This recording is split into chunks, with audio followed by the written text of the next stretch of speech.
Quatrième jour. Aujourd'hui, je reçois en plein cœur la trahison froide de Judas, celle présomptueuse de Pierre, et avec elle, celle des âmes consacrées et des baptisés. Je les connais toutes, puisque toutes, je vais les racheter. Celles qui ont été, qui sont et qui seront. Malgré ces blessures que leur trahison m'impose, je ne les rejette pas.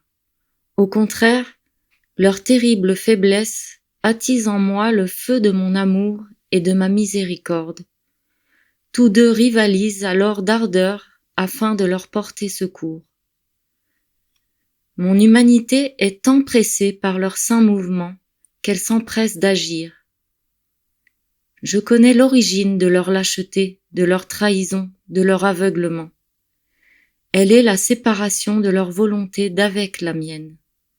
Voilà ce qui arrive lorsque cette petite reine, la volonté humaine, se sépare de la reine souveraine, ma divine volonté, tutrice attentive et aimante. Elle devient perméable aux faiblesses et aux maux les plus vils. Ah, comme ces trahisons me coûtent! Et il monte en moi l'aigreur de ce fiel dont l'amertume m'écœure. Les trahisons sont tous des actes accomplis en dehors des vertus de l'amour et de son vouloir. Ils sont des actes morts et de leur décomposition, il émane cette amertume écœurante qui me saisit. Je m'empresse de la capturer pour la rendre prisonnière dans mon cœur. Je la veux.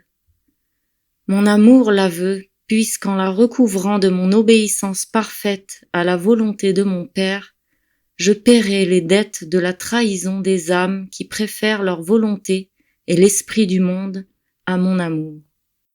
J'absorbe cette amertume qui se diffuse en moi et j'en aspire le fiel qui empoisonne l'homme. Oh, comme me coûtent les âmes!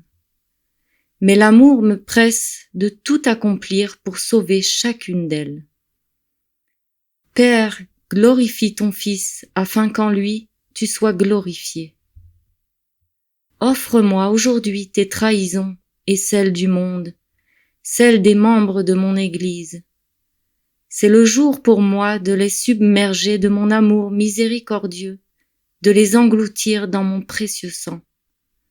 Donne à ma volonté aimante la volonté humaine capable de tant de cruauté et de bassesse.